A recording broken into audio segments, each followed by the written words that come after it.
atas laporan Dennis Ceriesta terhadap Bapak Rasman dan Ibu Eli Danieti ya. Saya dipanggil sebagai saksi, asli juga. Klarifikasi. Ya. Berapa pertanyaan? Banyak banget. Tadi dari jam berapa? Dari jam 1, sekarang jam berapa nih? Jam 4 ya. Kali 3 jam lebih ya. 3 jam lebih dan paling lebih banyak ditanya sama Astrid ya. Karena dia banyak berhubungan sama wanita kan, soal pelaporan Dennis mengenai pelecehan yang dilakukan. dugaan pelecehan. Dugaan pelecehan yang dilakukan oleh. Jadi kita pertanyaan itu apa sih? Maksudnya apa? Di dalam apa ada? Intinya sih adalah kapan lihat video itu, terus berapa lama kenal Dennis, kenal dengan Bang Rasman juga gimana kenalnya, terus ya bagaimana yang terjadi pada saat itu, semuanya ditanya. Detail. Banyak tadi saya tangan kertas juga banyak banget. Berapa lembar? Iya. Banyak. Kira-kira berapa? Lebih 20 lebih kayaknya. 20 lebih. Bang tadi kan ada MJ juga. Ketemu. Oke, Bang Uya, berarti Bang Uya terhadap yang terkait laporan terhadap RAN sendiri ingin proses lebih lanjut lagi atau berdamai atau seperti apa? Kalau pelaporannya kan pelaporannya Dennis ya. Iya. Kalau pelaporan gue nanti lagi dipertimbangkan.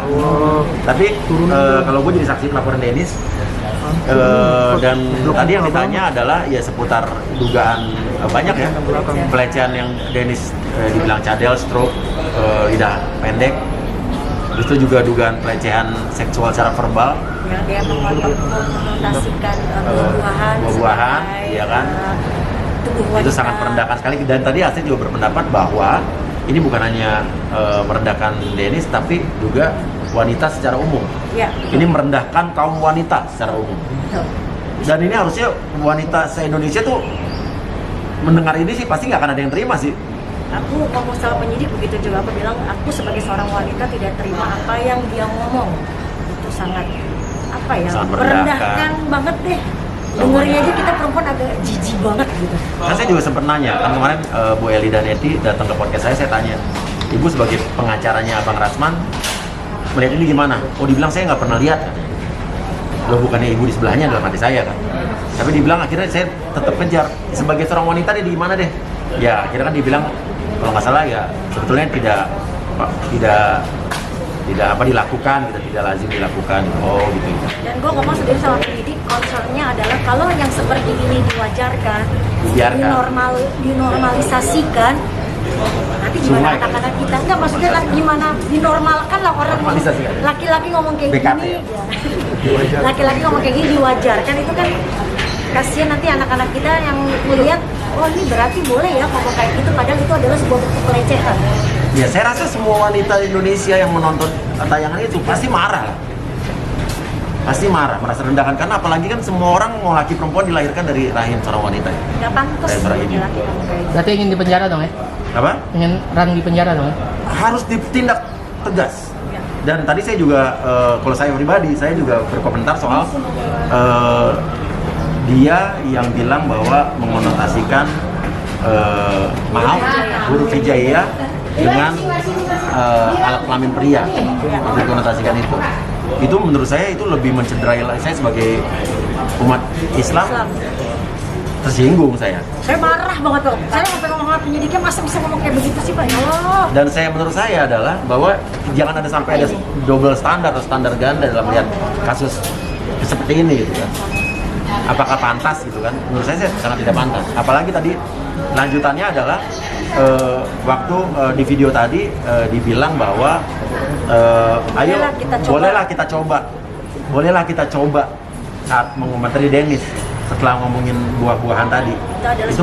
Itu kan artinya adalah secara langsung itu menjadikan Dennis menurut kacamata saya dan pemahaman saya sebagai objek seksual, mengajak melakukan itu, ya kan? Seperti itu. Terus apalagi tadi di videonya dibilang bahwa walaupun saya tidak suka, tapi saya paksakan lah. Tapi jangan mahal-mahal ya, katanya si abang.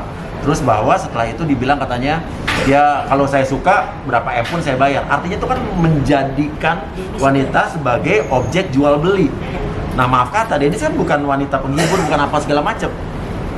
Itu menurut saya banyak banget sih yang ibaratnya offside-nya banyak banget menurut saya. Oh ya Mbak, saya cuman dengan adanya pemanggilan dan menjalani BAP seperti ini kan pastinya terhubung waktu juga. Oh iyalah. Datang gitu. Nah, berarti Mbak Sri sama Mama sendiri ikhlas dan support aja. Oh iya. Ikhlas dan support ya. Karena ini permasalahannya kan di wanita juga, maksudnya dia melecehkan wanita. Jadi saya bilang saya siap. Harusnya hari ini kita balik. Ya, saya bilang saya nggak mau. Nggak jadi gara-gara saya mau ini. klarifikasi dulu ini dipanggil, saya mau datangin. Karena memang menurut saya ini sangat tidak pantas.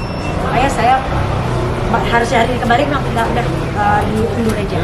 Aku juga terkait podcast yang bareng Pak Muldoko itu seperti ya, gimana akhirnya mengkuliti si Erran. Saya gini, saya bukan mengkuliti ya, ibaratnya intinya adalah saya kan ibaratnya mempertanyakan, dan saya orangnya fair kok. Kalaupun dari pihak abang juga mau ngomong ke saya klarifikasi pun saya oke kok. Ya kan kemarin sampai kan Bang Rasman tuh selalu menyebut nama Bang Egy Sujana kan. Saya pun undang ke saya, ya kan? Artinya kan saya fair. Walaupun ternyata dari Bang Egy Sujana mengatakan bahwa untuk kasus Bu Evi Susanti yang istri mantan Gubernur Sumatera Utara, menyatakan bahwa Bang Egy Sujana tidak pernah menangani kasus Bu Evi, dan sementara Bang Rasman itu memakai suratnya dari Bang Egy Sujana, dan Bang Egy Sujana baru tahu podcast saya. Ya. Artinya kan walaupun Bang Egy Sujana selalu disebut-sebut nama Bang Rasman pun saya undang. Iya kan? Artinya kan ibarat temannya Bang Rasman pun saya undang. Supaya biar lebih berimbang dan untuk klarifikasi benar nggak nih? Ya, ternyata yang mengagetkan adalah Bang Egy Sujana malah, loh saya nggak tahu apa-apa soal ini.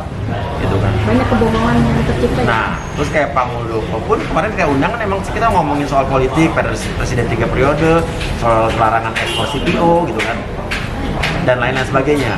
Dan kebetulan Pak Muldoko adalah wakil ketua tim pemenangan Jokowi Ma'ruf Amin, dan dimana Pak Muldoko bilang pada saat itu bahwa untuk saat itu saya tidak mau Rasman pada saat itu.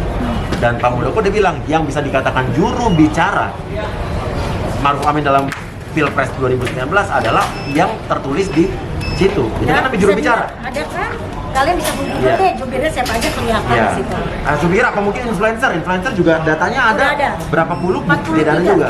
Nah, bisa jadi pendukung. Kalau saya bisa juga, saya mendukung Jokowi gitu kan. Iya, tapi kan bukan berarti gue juru bicara. Juru bicara tuh hanya ada 8 orang. Iya kan? Juru bicara juga beda, sama juru kampanye beda.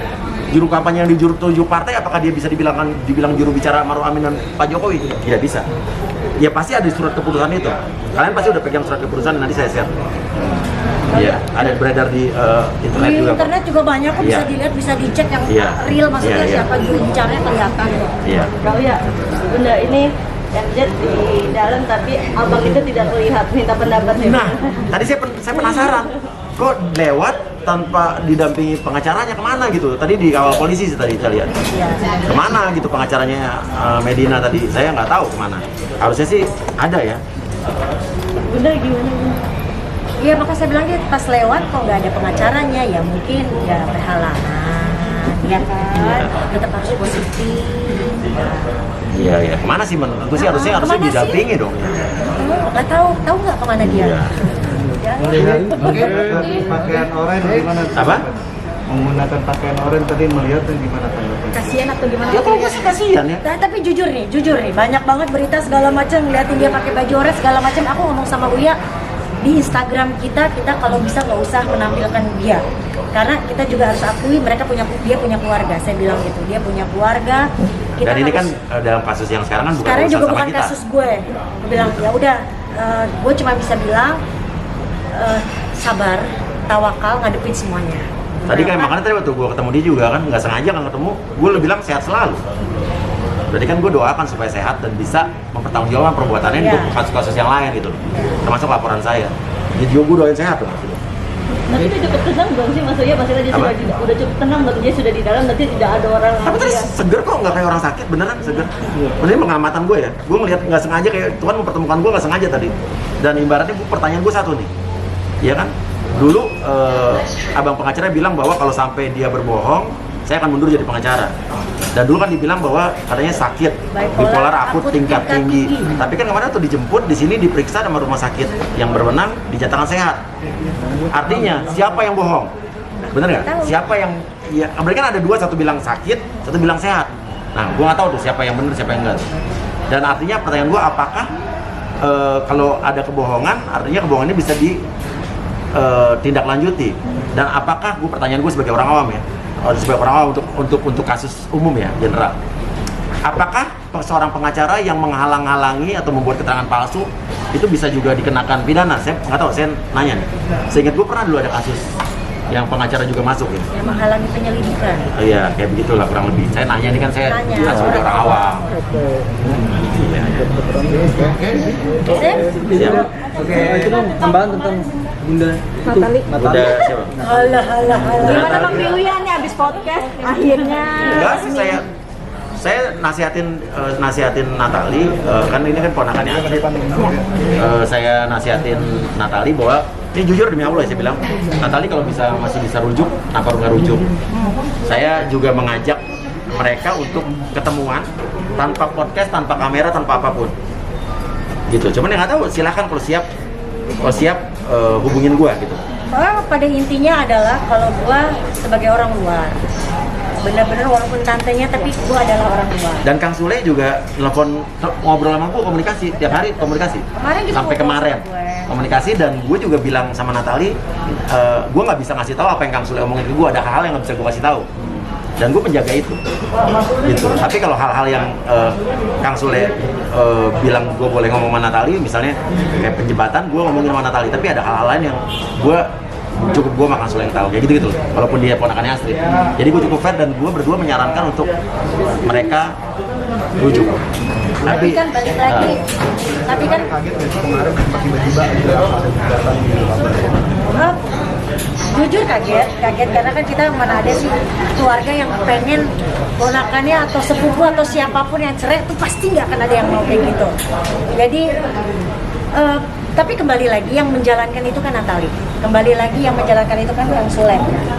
Permasalahan dalam keluarga tuh Natali tidak pernah ngomong sedikit pun, tidak pernah.